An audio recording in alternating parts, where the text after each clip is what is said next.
Cast your mind back to October the 30th, 2015, a time before Brexit, Donald Trump's reign of terror and any trace of the dab in sport. Now, whilst this date may not be of any significance to most of us, over in Portugal, an unknown academy graduate was coming off the bench to make his professional debut for Benfica. Fast forward just 254 days to the final of Euro 2016, and Renato Sanches was presented with the Young Player of the Tournament award as Portugal were crowned the champions of Europe. Renato Sanches was born in Amadora on the 18th of August 1997 and grew up in one of the toughest neighbourhoods in Lisbon, Mosqueira. At the age of 8, he began playing at his local side, Aguias da Mosqueira. A year, £750 and 25 footballs later, he enrolled into the Caixa Futebol campus, Benfica's famed academy. Within 15 minutes into his first training session, the coaches were in no doubt of his talents. After persuading the midfielder to make the 4-hour round trip each day, despite his immediate reluctance, he joined Benfica, where he developed into one of the hottest prospects in Europe. The all-action midfielder had a toughness like no other. His dominance was so great as a youngster that people actually questioned his age. But his physical and mental strength certainly surpassed his peers. Percebíamos que o Renato poderia vir a ter grande futuro à sua frente. Era jogador que fazia a diferença dentro do campo, era jogador diferente dos outros. Mas tive uma diferença grande entre alguns colegas meus, alguns acompanharam, outros não, mas nunca distingui-me como melhor que os outros. Sanches' bullish style of play, with and without the ball, proved he had grown into the nickname Bulo, given to him by his grandmother as a child.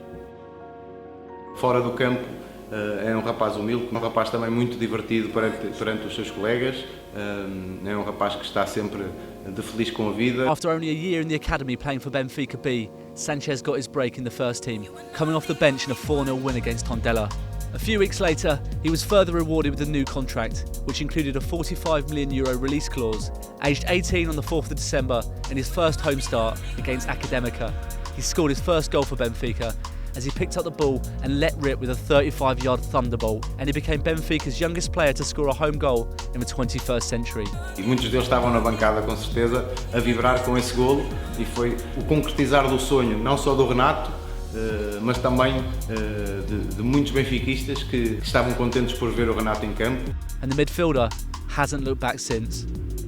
Sanches needed to be nurtured into a tactically aware footballer.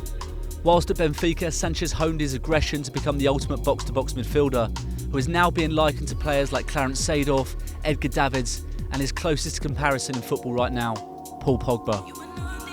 In his first season as a professional, Sanches helped Benfica win both the Portuguese League and Taça da Liga titles in the 2015-16 season, before sealing a move to Bayern Munich for an initial €35 million. Foi uma experiência boa, claro que fiquei muito contente por chegar aqui. O Bayern de Munique é um dos melhores clubes do mundo, por isso qualquer jogador gostaria de estar aqui, e eu, tão jovem como sou ainda, fico muito orgulhoso por estar cá. Renato's call-up for Euro 2016 broke Cristiano's record as the youngest ever Portuguese player to be included in the squad for an international competition. Not settling for just one record during the Euros, Sanches went on to become Portugal's youngest ever starter and goalscorer at an international tournament, and was named Young Player of the competition as Portugal were unexpectedly crowned champions of Europe. The accolades continued after the Euros, as Sanches' influence for Benfica, Bayern and Portugal in 2016 were recognised, as he became the first ever Portuguese player to win the Golden Boy Award. Since joining Bayern, Renato Sanches has had to up his game and adjust to the Bavarian Giants style. No início, claro que sim, é uma realidade diferente, era campeonato diferente, uma equipa diferente. No início, claro que foi difícil adaptar-se, mas agora, a cada dia que passa, sinto-me melhor e mais dentro do grupo. O que tenho que melhorar é ganhar mais experiência, mais calma, e o resto vem com o tempo. If Renato is able to improve on these key areas and continue to shine, Benfica could receive a huge lump of money in the sum of €45 million. This would become due if, for example, the player is named FIFA World Player of the Year or named in the World Team of the Year. Can Sanches go on to win the Ballon d'Or? Could he reach the same heights as his compatriot Ronaldo? And will Manchester United curse themselves for not managing to snap up this incredible prodigy?